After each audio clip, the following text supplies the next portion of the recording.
다 내가 잘한 사람이다, 그런 대답과 같습니다. 이 청년을 예수님은 참 사랑하셨습니다.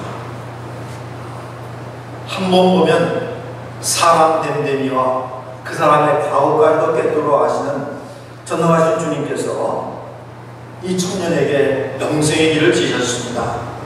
한 가지 부족한 것입니다. 내게 있는 재산을 다 팔아 가난한 자들을 주라. 그러면 하늘에서 내게 보화가 있을 것이다. 그리고 와서 나를 쫓아라.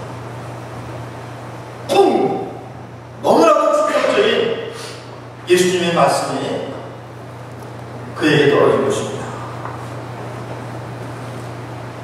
영생의 길이 분명히 제시됐는데 이 청년은 그 길을 외면한 채 슬픈 기색을 띠며 근심하며 돌아가 버리고 말았습니다. 멀어져가는 청년을 보니 예수님은 제자들을 향해 말씀하셨습니다. 재물이 있는 자는 하나님 나라에 들어가기가 힘들었다. 얘들아, 하나님 나라에 들어가기가 어떻게 어려운지 부자가 하나님 나라에 들어가는 것은 낙타가 바늘기로 들어가는 건 더 어렵단다. 먼저 오늘 본문을 오해하지 말 것을 여러분에게 당부를 드립니다. 제가 30몇 년 전 한국에 있을 때 어떤 사람에게 전도할 기회가 있는데 그 사람이 이야기를 퍼럭 쳐버립니다. 도대체 이 말이 되느냐. 뭐 부자가 천국 들어가도 다 팔아서 가난한 자들을 줘야 천국 간다. 이게 도대체 무슨 말이냐 하면서 그분의 그 모습이 아직도 제 뇌리에 생생합니다. 아마 본문 사건에서 예수님은 우리가 부자 되는 것을 절대 반대하시고 종교 생활에 자신의 소유를 다 바치는 것을 교훈하시는 것도 그분의 눈에는 그렇게 비쳤던 모양입니다. 여러분, 그렇지 않습니다. 성경에 보면 경건하게 살면서 하나님을 기쁘시게 하며 부를 누리며 사신 분들도 적지 않게 등장합니다. 우리가 믿음의 조상으로 추앙하는 아브라함, 그 아들 이삭, 야곱, 요셉, 엄청난 부를 소유한 분들이셨습니다. 비록 장막집을 짓고 목축업을 하고 살았지만 큰 부자들이었어요. 그리고 하나님을 기쁘시게 한 의인들이었고 가나안 땅의 영원한 기업, 천국의 기업을 받아 누리는 사람들로 성경에 분명히 기록되어 있습니다. 다윗은 최고의 권력자인 부자였지만 요즘 말로 말하면 천국의 1등석에 앉게 된 사람입니다. 3대 부임 중에 한 사람으로 하나님이 인정하신 높고 공방의 대인이여 큰 부자였습니다. 그런데 어찌된 일인지 본문의 부자는 천국에 이렇게 등장하고 있습니다. 천국의 문턱까지 왔다가 스스로 천국 입장을 거부하고 어둠 속으로 돌아간 비극에 처한 부자입니다. 우리가 이 부자에게서 볼 수 있는 바가 뭡니까?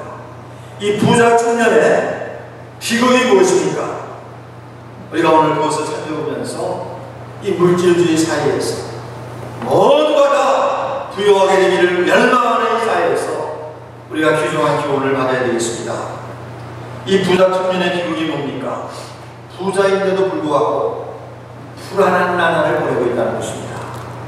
여러분, 이렇게 높은 신분의 간원이요, 엄청난 부를 소유한 인물이 오죽하면 길가에 예수님 무릎을 꿇고 예수님 앞에 앉아서 영생의 길을 묻겠습니까? 성경 요한복음 3장에 보면 남이 다 자는 밤에 예수님께 나온 니고데모라는 한 사람이 있습니다. 그도 상당한 부자에다가 상당한 신분을 가진 관원이었습니다. 그도 고민과 불안 속에 예수님께 나왔던 것입니다. 그도 이 청년과 비슷한 질문을 갖고 나왔습니다. 하나님 나라에 관한 질문이었습니다. 어떻게 하면 하나님 나라에 들어갈 수 있을까 하는 그 답을 얻기 위해서 예수님께 나왔습니다. 오늘 설교 본문의 이 부자 청년도 누가복음 18장 18절에 의하면 관원이었습니다. 그 당시 상당한 사회적 신분을 가진 인물이었습니다. 청년의 나이에 경제적, 사회적 기반을 탄탄히 닦은 사람입니다. 그는 망설이지 않고 모든 계명을 어려서부터 지켜왔다고 말할 수 있을 정도로 인격을 갖춘 사람이었어요. 요즘 말로 말하면 그러니까 주위안으로 보기에 행복의 조건을 갖춘 부자인데도 불구하고 왠지 마음이 불안하고 허전했던 것입니다. 틀림없이 그 불안은 죽음에 대한 불안이었습니다. 왜냐? 영생을 믿고 있거든요. 그가 소유한 주변의 그에게 영생에 대한 보증이 없음을 그가 문득 깨닫게 된 것입니다. 내가 부자지만 내가 언젠가는 죽을 텐데 내가 죽으면 어떻게 되는 건지 답이 없었습니다. 내가 사람들이 알아주는 관원의 신분을 가진 출세한 사람이지만 결국은 죽을 텐데 내가 어떻게 되는 건가 답이 없었습니다. 내가 조상 대대로 유대계를 믿어오고 하나님의 계명을 지켜오기에 나름대로 성실을 다했는데 왠지 마음이 불안하고 허전한 것입니다. 그는 자신에게 죽음을 넘어선 영생에 확신이 없는 것을 알게 됐습니다. 그러다가 예수님께 나오게 된 것입니다. 갈급한 마음으로 나와 무릎을 꿇고 예수님께 물은 것입니다. 내가 무엇을 해야 영생을 얻겠습니까? 사랑하는 여러분, 우리도 알아야 될 것입니다. 결코 사람의 소유가 행복과 생명을 보장해 주는 것은 아니라고 예수님이 누가복음 12장 15절에서 이렇게 말씀했습니다. 사람의 생명이 소유에 넉넉한 데 있지 않다.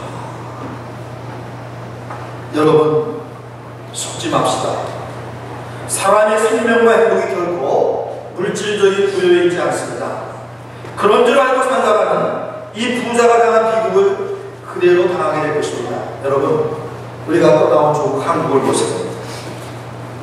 1960년대까지 그렇게 가난했던 나라가 이제는 G20 세계 20개국 정상회담에 당당히 참여할 정도로 현격하게 경제적 수준이 올라갔습니다. 국민적 자존감이 올라갔습니다. 그런데 행복지수는 크게 떨어졌습니다. 사살률은 급상승했습니다. 대통령을 지낸 국가에도 사살한 나라가 돼버리고 만 것입니다. 과거에는 저는 이래봬도 서울 정보가 출신입니다. 어려서부터 거기 살았잖아요. 근데 그 서울에도 제가 어쩌게는요, 이 참 돌잔치가 되면 주위 사람들에게 이웃에서 돌떡이 많이 들어가요. 돌이도 돌떡을 들고, 그럼 또 돌떡 갖고 먹으면 돈을 주더라고요. 그리고 또 우리 아버님이나 큰아버님 생신 때가 되면 또 주변의 이웃들을 초청해서 생신상을 같이 나누는 거예요. 그런 풍속이 있었어요. 근데 이제는 서울 가면 꼭 문을 닫고 이웃과 상종하지 않는 아주 인심이 팍팍한 사회가 되어버리고 말았어요. 사랑하는 여러분, 속지 맙시다. 사람의 생명과 행복이 결코 물질적인 부여에 있지 않습니다. 이 청년 부자의 비극이 또 뭡니까? 천국의 문턱에서 어둠으로 되돌아간 것입니다. 예수님 앞에 나와 영생의 길을 묻는 그의 예수님은 밝히 그 어떻게 영생에 들어갈 수 있는가를 아주 구체적으로 두리뭉실하게 대답하지 않았어요. 너는 영생을 얻으려면 이렇게 해라. 그 사람에게 펄스나하다, 구체적으로 분명하게 대답했습니다. 내 있는 것을 다 팔아 가난한 사람들을 주라. 그러면 하늘에서 보아가 내게 있을 것이다. 그리고 와서 나를 쫓아라. 그런데 그 청년은 그 말씀을 듣는 순간 얼굴을 팍 숙이고 슬픈 기색을 띠고 그리고 예수님으로 떠나갔습니다. 예수님 오늘 보면 보니까 참 이 사람을 사랑하셨기 때문에 이렇게 분명한 답을 줬다고 했어요. 예수께서 그를 보시고 사랑하사 가라사대 내게 오히려 한 가지 부족한 것이 있으니 가서 내게 있는 것을 다 팔아 가난한 자들을 주라. 그러면 하늘에서 보아가 내게 있습니다. 그리고 와서 나를 쫓으라. 예수님은 와서 나를 쫓으라고 그를 천국길로 초대하셨습니다. 예수님 자신에 대해서 요한복음 14장 6절에 이렇게 증거하셨습니다. 나는 곧 길이요 진리요 생명이니 나로 말미암지 않고는 아버지께로 오지 않아. 예수님 자신이 영생이시지요. 예수님 자신이 천국 가는 길인 것을 분명히 말씀하고 있습니다. 그 예수님을 따르는 것이 바로 영생이요, 그 예수님을 따르는 것이 바로 천국 가는 것을 분명히 말씀하셨습니다. 그런데 이 청년이 예수님을 떠나가 버리고 말았어요.